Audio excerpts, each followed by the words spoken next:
me and my young family have had scabies for 3 months basically, and kind of been misdiagnosed along the journey. We finally got someone out with a microscope, looked into our skin, and they could see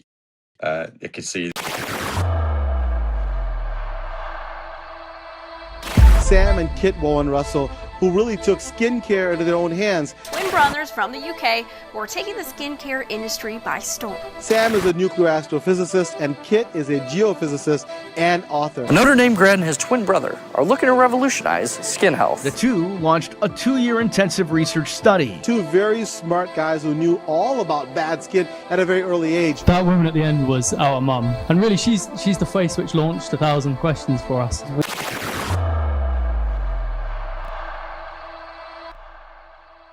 Just to give a bit of an introduction to anyone listening, me and my young family have had scabies for 3 months basically, and kind of been misdiagnosed along the journey, all that kind of stuff.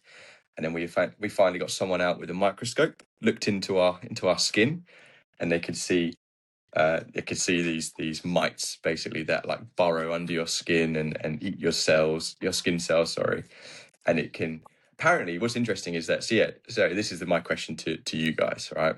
We've had a pretty bad experience where our whole skin's been super, super itchy, and it really disrupts your sleep, all that kind of stuff.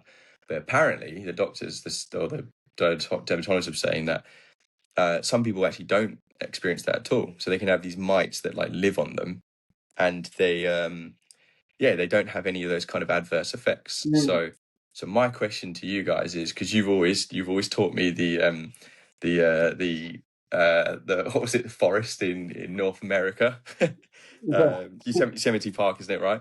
The more the better. That's how I kind of understood it. Or the more varying species, the better. So firstly, the way I look at this, a mite is a living thing. I'm guessing is it an organism or a microbe, or does that fall into that category? I mean, it's bigger than that, yeah, but there we go. It's much bigger. Yes. Okay. Okay. Because that's another thing. That's another question I had when I was going through all this. So we could see these things in a microscope, but when we're talking about microbiome and everything, I'm guessing is that even detectable? Can people see that at all, or not by normal microscope? I'm pretty sure. I mean, these bacteria can be much smaller than mites. Yes. So when you showed us that picture we saw the black dots. Judging by the amount of bacteria that's on your skin, if you could see it with the microscope, you would see it all over the skin. So yeah, it's far smaller than what we can see. Far smaller. Yeah, exactly. So there we go. So we are talking about different things. Anyway, my question was, if it doesn't cause you any harm, are they bad? Is it bad for you? Well, not necessarily. I mean, I think when you said harm too, you're talking about the immediate reaction. So if you've got those mites, and then you've got all of that itching, then it's signaling that there's something wrong. But you're saying if you don't have the itching, is there something wrong? Is that what you're saying? Yeah, Adam's saying that you got the scabies. It's what she's got, scabies, hasn't she? So you get this parasitic infection of these human itch mites, as they call them, and they burrow into the skin or whatever. And then the doctors were saying that some people don't actually get that horrible itch which Aria has every night. So some people just don't get those symptoms and stuff like that. So again, this would be, because I don't know the answer, this would be a bit of not guesswork, but trying to think about the problem and think around the problem. So I think it's going to come back to the same thing of, if you have a healthy ecosystem or healthy body, then you're more likely for these things not to really have too much of a problem. That's the simple answer. But Sam, you go for more. Well, I mean, sometimes the body has a reaction to things where it shouldn't have. So say if there's just normal things on your skin, you have reactions to it like water, that shouldn't happen. So when your microbiome and your immune system is out of balance, then it can react to things that it shouldn't be reacting to. So it's a bit like the same thing with the mites. I mean, I'm not sure about mites, whether they can benefit the system, but some people, like you said, have them and then they don't have the reaction. So it begs the question, well, if you've got a healthy microbiome and immune system, then do mites, or would mites, or would there be a reaction to it? And sometimes, I mean, there probably wouldn't sometimes. So that would be an interesting one. That's the question to ask. If you have a healthy system or healthy ecosystem, these parasitic things, would they actually cause the same problems? And I don't think they would, because they would be a bit more of a benign part of the ecosystem instead of causing all these problems. So, and then the other question would be too, would they, because scabies obviously it's like an overgrowth of mites. We always talk about overgrowth. The question is, if you had a healthy ecosystem on your skin, a fully healthy one, would they overgrow? And again, when we're talking about the microbiome, you don't get overgrowth of things when you have a healthy microbiome. So when you've got the strong microbiome, you don't get overgrowth. It's only when it weakens and the overgrowth can, the pathogens can spread. Yeah, but I want to go back and ask a question. How did Aria get them? We don't know. We have no idea. I mean, other than we think we were in England when it happened, or France. Oh, really? France. It must have been France. The dirty French. Yeah. They all stink. Cut that bit out. That's really interesting. Okay, so, and then you guys have got it then? No, we got it later, I would say, than her. I think she started itching first, then maybe Megs, and then finally me. So but you're still itching. Oh, yes, but so we've done again, and the thing that kind of killed us was we were told to use this cream that you put all over your body, which, by the way, the small print says this could give you dermatitis. I think they say so it's pretty aggressive stuff, I'm guessing, right, to try and kill. It's like the classic, like, you're trying to kill this one tiny thing on a system of many things, I guess, right? But anyway, and then there's ivermectin, the tablets, which were famous during the COVID era, right? But anyway, so we've done those. I generally actually feel better. Like, I feel better already. And they say that the itching can last for like 6 weeks or so. Right.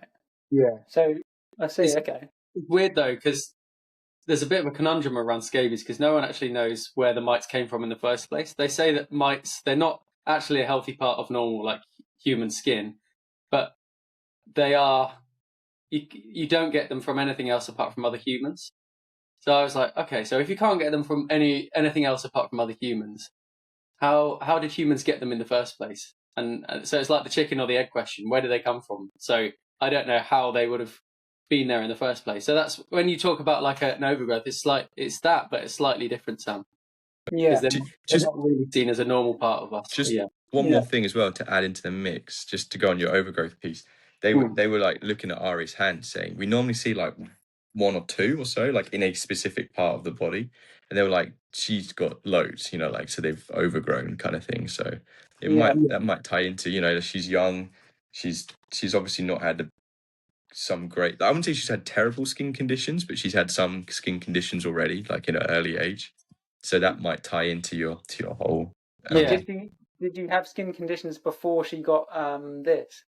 So when she was born, very few, like some spots, but nothing mainstream, right? Then it's when we went to the UK, it all started kicking off, and she started getting prickly heat rash. That's what they called it. But so it's just something. And I think it was the hand, foot, and mouth that triggered it. I think that's really when she really she got compromised big time. So that would be completely it. So that's what we always search for in our packages. We always search for that one event that kicks it off, because a lot of people, they have, like you were asking before, they have a damaged, or everyone has a damaged skin microbiome, but what it takes is one event to kick it off. Whereas normally, if you had a healthy skin microbiome, you could bounce back from events and you wouldn't see these chronic conditions come. But when you've got it's like having a depleted immune system. If you have a big illness or something drastic happen, then you get chronic illness for ages. So that's interesting though, because it looks like, again, her body and her ecosystem and her immune system was weakened and was damaged. So she's more open to attack from these infestations and stuff like that. Whereas you and Megan, obviously you're older, you've got maybe more mature body microbiome / immune system, stuff like that. So it was slightly easier for you guys to fight it off. That's what I would say. Yeah. Probably the worst one to get it. Like you're saying, it sucks that she got it first, but I know, but that does happen. These things happen to babies because, as we talked about in the previous podcast, their body's still maturing and their microbiome and their immune system is learning how to deal with these things, and their microbiome maturing. Do you know, this is where I would say they're pretty nuts. Apparently, if you don't treat them, they stay there, right? And I don't know what would happen if we didn't treat her. Like, her hands are like shredded, right? Like, and I know it's because she's scratching, right? But it's obviously not good what they're doing right now, and and if we didn't treat them, they would just keep going, just keep existing, keep chewing away, whatever. And like, do you know what would be interesting though? In you talking about symbiotic relationship stuff, it'd be cool if those mites actually were getting rid of cells that we didn't need, or skin cells that were dead, or something like that. But if it's attacking all skin cells or whatever, it's eating all skin cells, and maybe that's not so good. Yeah. Well, it's interesting again what the reaction is, because it's reacting. The immune system is reacting to the fact that they're there. So that's what's causing the inflammation and the itching and everything. Yeah. So, Sam, can I say the slight difference? You were talking about like an overgrowth. Slight difference is sometimes on our human skin we have things which are there all the time in every human, and they can cause like if the ecosystem, a bit like the wolves in Yellowstone Park, if the ecosystem gets out of balance, then the wolves start behaving badly towards the whole system. Sorry, the elk start behaving badly to the whole system, like we talked about before. But here, not every human has mites. These things which cause scabies. So they just say it's. You're right. They don't know when it started, but they're just like lice or fleas or something like that, which are passed from human to human, and they can't survive off humans, so they rely on like close contact with humans. Well, you're right about that. But is that so? Then they're basically alien to the body, so your body should react to them. Yeah. So in a normal in like a healthy immune system and ecosystem, you'll probably be able to fight them off just like normal. And they probably wouldn't last long, would they? Wait, say that last bit again. I just missed that. Well, I'm just surmising here, because I've never really thought about the topic too much, but from all our research, if you have a healthy immune system, healthy microbiome, then they probably won't last as long on someone who has that as opposed to someone who does, because then they can have an infestation on someone who has a weaker microbiome or immune system. So my question is, why would they? What would make you think that they wouldn't last as long? Because in theory, the food source, I think skin cells is there, right? It's always going to be there.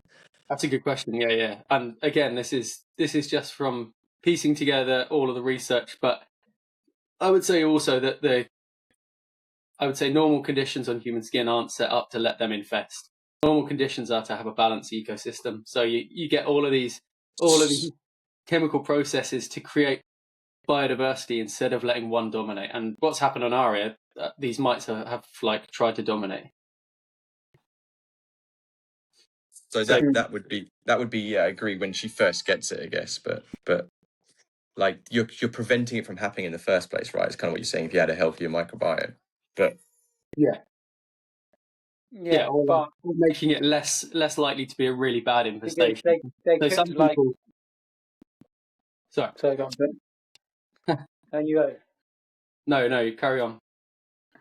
Well, they could, because this is just what happens in the microbiome overgrowth. Is sometimes you get like a hit, like when you're ill or whatever, you get a hit of an extra amount of these added to the skin or the system, and then so whether your skin microbiome is strong or not, then that depends on whether they'll start overgrowing or whether they'll just be cut back on and just become to a normal level on the skin. So that's the question there. So when you're healthy, it regulates all of itself, like it talks about Yellowstone Park. When it's healthy, it just regulates everything.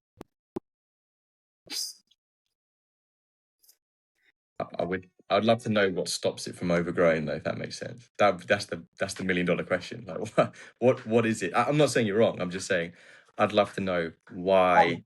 Loads of things. They would. There's loads of things within ecosystems which stop like overgrowth and stuff like that. So there's things like competing for resources. So obviously within an ecosystem, they need to feed and grow and stuff like that. So if you have one microbe or whatever taking all the resources, it's not good for the others, is it? So your biodiversity and then the ecosystem gets damaged. Other things like biochemical processes which create things like the right conditions, like the right pH on the skin. If you have a lower pH, sometimes this or higher pH, this can cause the conditions for, say, certain microbes to take a foothold. So you need the right biochemical conditions. And basically, like fertilizer in the soil, Adam, creating the right conditions is how those things happen. Loads of processes like that. Things like sebum production, it's oil production on the skin, basically.